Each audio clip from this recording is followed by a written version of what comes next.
mic check, please. Hey everybody, welcome back to the Ducks Unlimited podcast. I'm your host, Chris Jennings. I'm your host, Dr. Mike Brazier. My name is John Gordon. I'll be your host. And I'm your host, Katie Burke.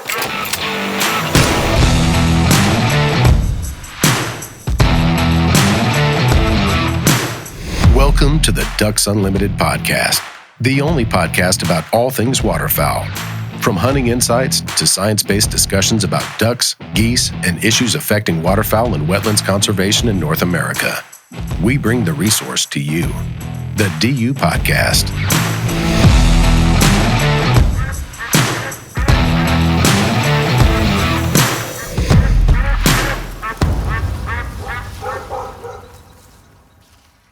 Hey everybody, welcome back to the Ducks Unlimited podcast. We have a great episode here for you today. It's another episode that we are recording remotely from Ducks Unlimited's 85th National Convention. We're taking advantage of this opportunity to connect with several people that are very, very important to the organization, that are doing some really exciting things for the organization right now and have for a long time. Joined by two other people in that category right now. First is George Dunklin. George, I'm going to let you introduce yourself because all the labels and accomplishments and roles that you have played for Ducks Unlimited would be quite lengthy. And I would miss some. So, George, welcome to the podcast. Tell us who you are. Thank you, Mike. I'm just a volunteer. They've been around since 1983 for Ducks Unlimited. I've had the honor to serve as president of this organization back from 2013 to 2015. But love this organization. It's a big part of my life and what I do every day. I'm fortunate to work in the conservation field and have a lodge called Five Oaks that we work on every day. And so just glad to be here. It's great to be at the National Convention. We haven't met in over 3 years. And one of the fun things about a National Convention is you see people from all around the country that are excited about being back, and you have old friends that just, even though we haven't seen each other in 3 years, we just pick up the conversation from where we were last time. That's exactly right, and I love the fact that you start by saying, I'm just a volunteer. That's the wonderful thing about this organization, and it really is true. Mm-hmm. You see it every step of the way here this weekend, and every place that you go within this organization. The volunteers, such as yourself, are what make Ducks Unlimited what it is. Always have and always will, so Thank you for that, George. No. Joining us also here is James Robert, Director of Development, and I'm not going to guess at what region or exactly where that is. James, you're a staff member for Ducks Unlimited, Director of Development. Welcome to the podcast. Tell us about yourself. Director of Development, I cover Illinois and Indiana, located in the Chicago area. And back to George's comments, I started as a volunteer with this organization. And, when I got the duck hunting bug, and it was the first thing that I did was go out and look for, my committee. I had a friend that was already involved and got me connected. And so it just kind of grew from there. And lucky enough to be here on staff and be able to do this day to day. Thanks for being here with us to both of you. And what we want to talk about today is something really unique and really special that has been in the works for, 3-4 years. Yeah. And it is Ducks Unlimited's involvement in a feature film, you could say, Wings Over Water, a film produced for IMAX format. And we're going to talk about how that came to be. We're going to talk about what it is, and we're going to hopefully convince our listeners why they need to go see it and why they need to tell all of their friends and family, and especially their kids and grandkids, why they need to see it and take them to see it. Wings Over Water. George, you've been involved in this for a number of years, sort of from the start. You may not have been right at the start, but you've been around some of the people who have been with the genesis of the idea. So give us the sketch of how this came to be, what it is, and how it came to be. Yeah, I got involved after the idea started. Charlie Potter and Chris Dorsey kind of got this started.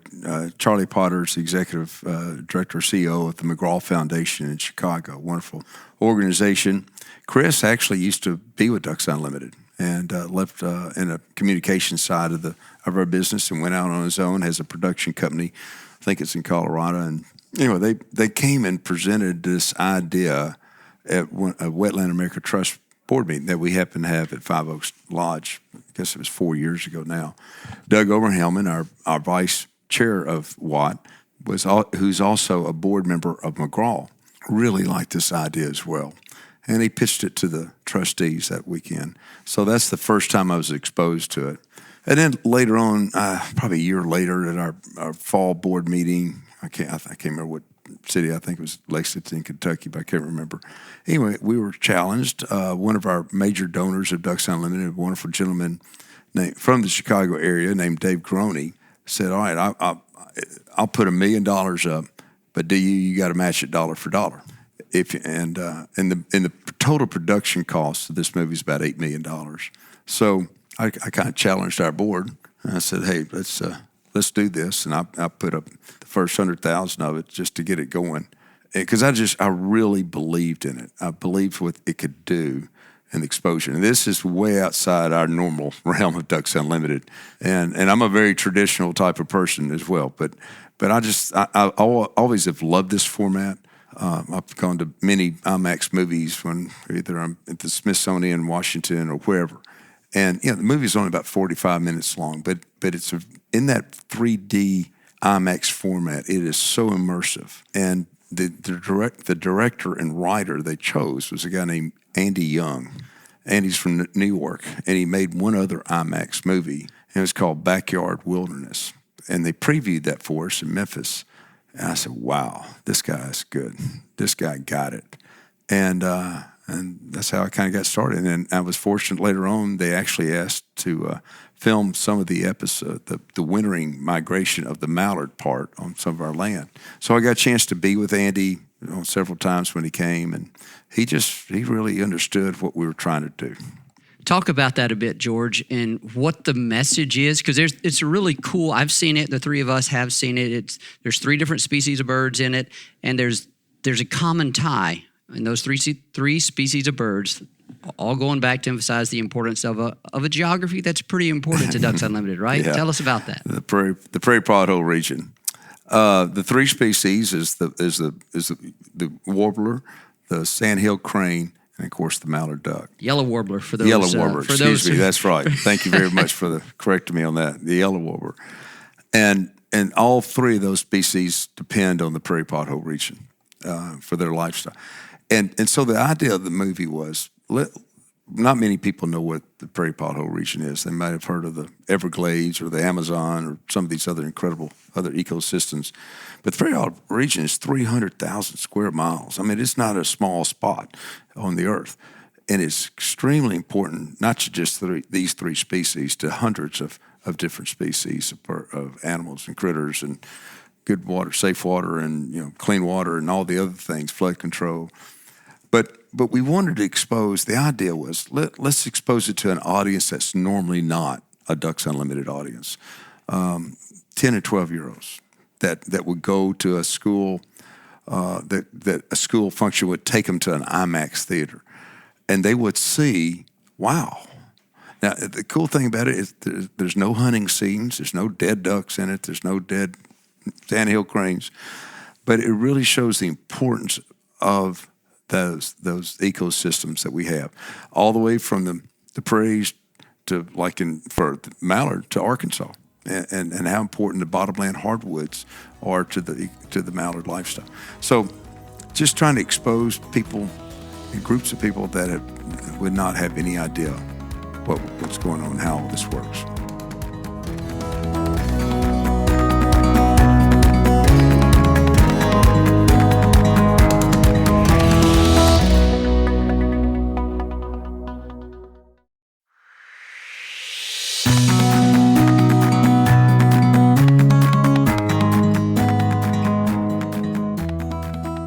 James, I have a couple of questions for you. Has Ducks Unlimited, that you know of, been involved in a production like this anytime in our recent past? I'm trying to think of anything, and I don't know of it. No, I think the closest thing that we've come to is our DU films and our DU Conserve videos that max out at about 9 minutes. So the 45-minute runtime that we have on a 3D large format certainly, surpasses anything that we've been involved with in the past. So, but the production company and the film that the groups that came together to make this thing, I mean, they did such a phenomenal job. And they used our scientists for some of the, intense, consulting work and where to find the places. And obviously we had involvement with our folks like George here on the sites and where to best, set up the shots to be able to get them and be able to bring the outside inside.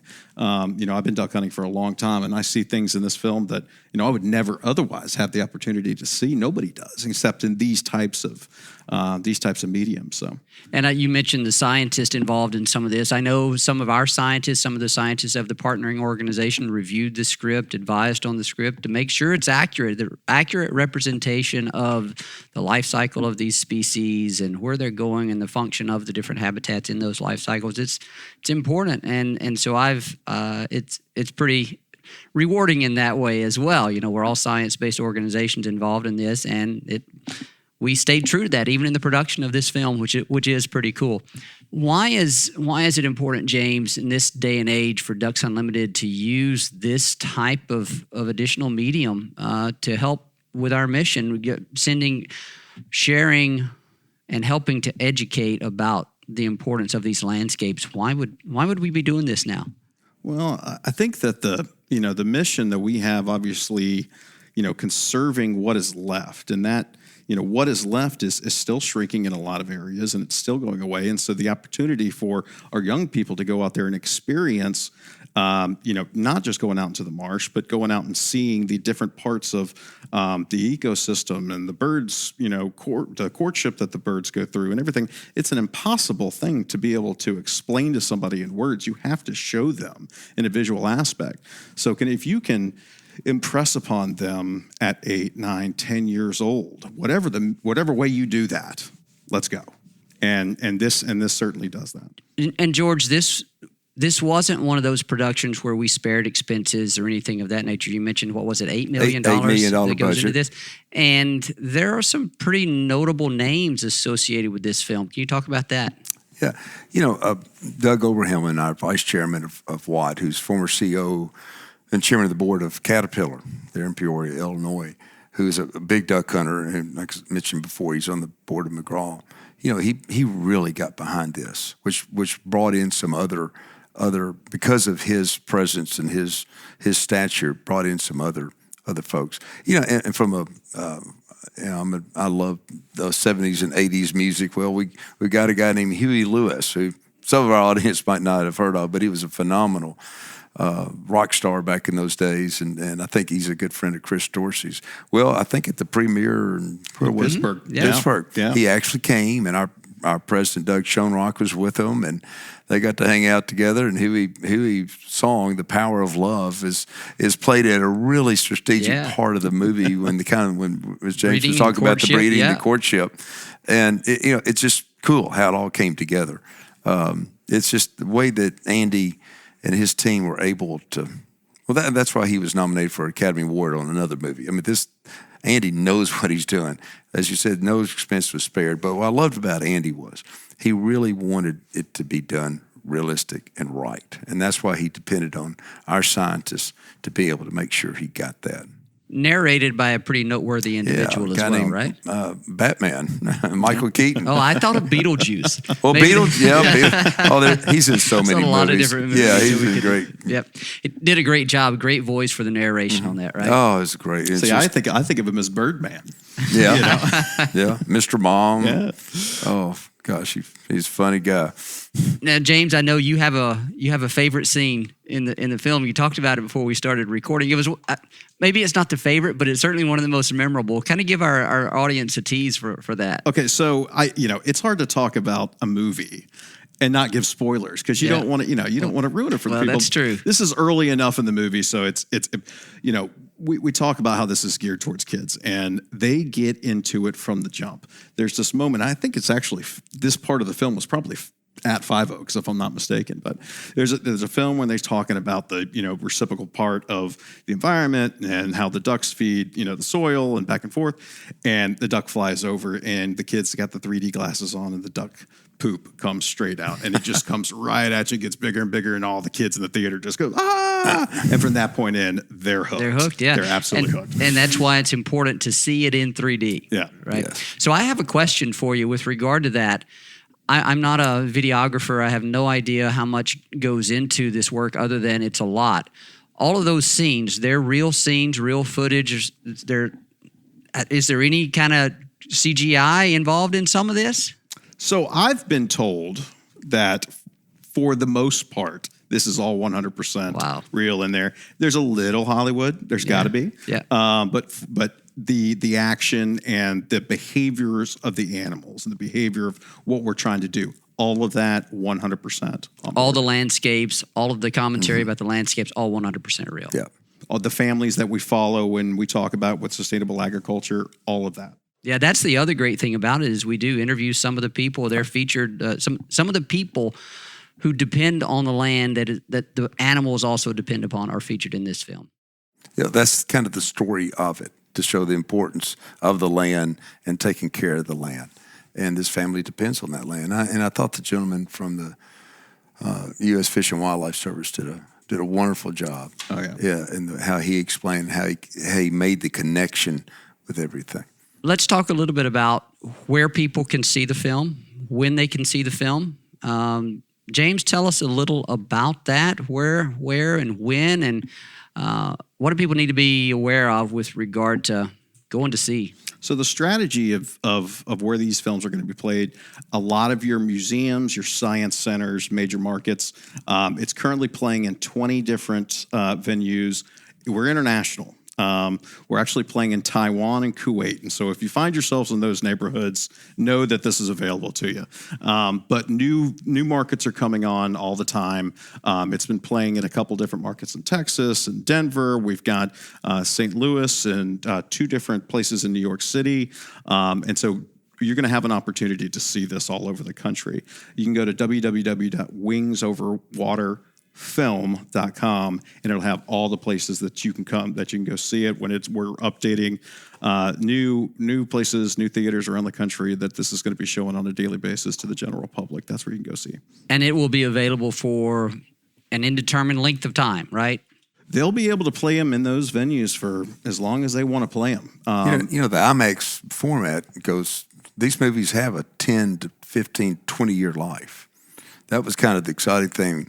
The payback, and Ducks Unlimited will not only get their $1 million back, they will get a return on their investment as well. Based on the sales? Based on the profitability of the movies. And IMAX movies don't lose money. I mean, it might take you a long time to get it back, but they'll eventually return the investment back. So not only are we exposing people to it, this actually is going to make money for Ducks Unlimited. And then we tie it in with the different events, fundraising events around the movie. So the return is going to be tremendous. Talk about that last point as well, George, because there will be opportunities for some people to see it outside of IMAX films, outside of the traditional venue where they would have to go and pay to do for tickets and so forth. How else are we using this film? Well, in Arkansas, we don't have a science IMAX type of theater anymore. So we do have some IMAX theaters or IMAX-like theaters. There's some other brands that this movie does work with. So we're working with those theaters. Corey Dunn, James' counterpart in Arkansas, we're working with those theaters to get some showings. Now, normally they're running a theatrical like first run movies, so we have to rent the theater out for that night. But we plan on doing that to have some opportunities for these folks to do it. And I think it's 18 months from the time of the first showing. Eventually, it will get into other formats, non-IMAX, non-3D type formats that will get it out into streaming and I don't know which Netflix or one of those you can stream it on. But to be determined on that. Yeah, to be determined. but it will eventually get out. So this will have a long life. This movie's just not going to run for 3 weeks and just disappear. This movie will be around for a long time. And again, the more exposure, the more eyeballs that can see this, they can understand and connect the dots together. We depend. Obviously, hunters really drive a lot of what we're able to do at Ducks Unlimited. But we also depend on like NACA, North American Wetland Conservation Act. That's funded by taxpayers, and so we got to make sure the taxpayers understand the importance of these wetlands, importance of an act like NACA that has been one of the most successful funding sources for conservation ever since it's been around since the early 90s. But it could always be taken away. Yeah. And we can't ever take anything like that for granted. I mean, we just saw last week a Pittman-Robinson bill come under attack. Nobody saw that coming. So making sure that people understand how all this works is critical, that outreach and that education component. I just put this in an education outreach type box, that this is what this is for, hitting an audience that we normally would never have touched. And I hope we can find other things like this in the future, that we can continue kind of thinking outside that box in our organization to continue in partnering. Audubon is a big, along with McGraw, it's really Audubon, Ducks Unlimited, McGraw that are the major sponsors of this. And, it's great to sponsor for somebody like Audubon. We've never done that before as far as I know. They're not a hunting organization like we are, and it's just a little bit different. So, George, that's a great segue to one of the other things that I wanted to make sure we touched on, and that is the different partners in in the production of this film and any other aspect of this film. So, James, I want to throw this question to you. Who are the people that have and organizations that have been involved in this? We don't do very much in this organization in the conservation enterprise, and I say very much, it's like a very teeny tiny amount by ourselves. It's all partnership based, pretty much whatever we're doing. This is no exception. Talk with us about some of those partners and the different roles they played. So, and George has mentioned it, Max McGraw Foundation in the Chicago area was, really the founder of this whole idea and got it off the ground. Their executive director, Charlie Potter, and their staff. And then Audubon has come on. You see their chief conservation officer, Marshall Johnson. He's a big part of the film and plays a really good part in that. But, when we got to the point where we were ready to roll this out to the public, we realized that we had something here that was really going to be impactful.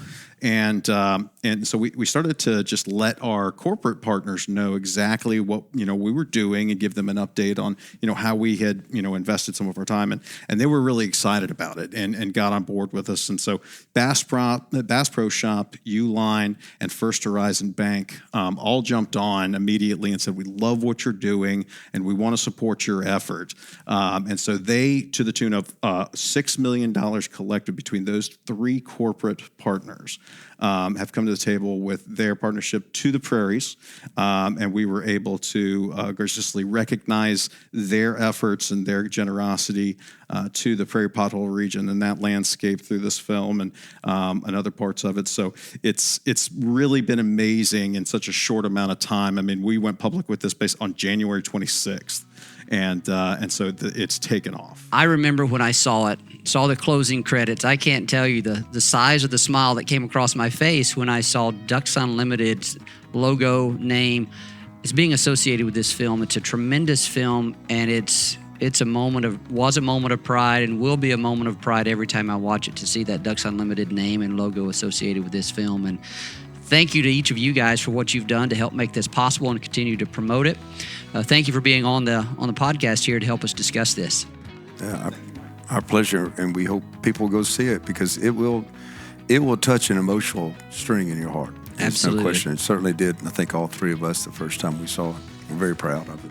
So to you listeners out there, I strongly encourage you to go see see it, take your kids, take your grandkids, take everyone in your family, and let all your friends and neighbors know about it. You want to learn more about it, where you can find showings and when you can find those showings, go to the website, www.wingsoverwaterfilm.com. It's a great website. It actually has some of the clips from some of the interviews. It's been featured on some news stations, I think, as well. A lot of great information there. All you need to know about the film is right there at that website. Thanks, everybody, for joining us here on the episode. James and George, great to have you. Thank you so much. Mike. Special thanks to our guests on today's episode, James Roberts and George Dunkley. We greatly appreciate their time and everything that they do for this organization. As always, we thank our producer, Chris Isaac, for the wonderful job he does with these episodes, editing them and getting them out to you. And then to you, the listener, we thank you for your time and spending it with us, and we thank you for your support of wetlands and waterfowl conservation. Thank you for listening to this episode of the DU Podcast. Be sure to rate, review, and subscribe to the show, and visit www.ducks.org/DU Podcast for resources based on today's topics, as well as access to more episodes. Opinions expressed by guests do not necessarily reflect those of Ducks Unlimited. Until next time, stay tuned to the Ducks. Stay tuned to the Ducks.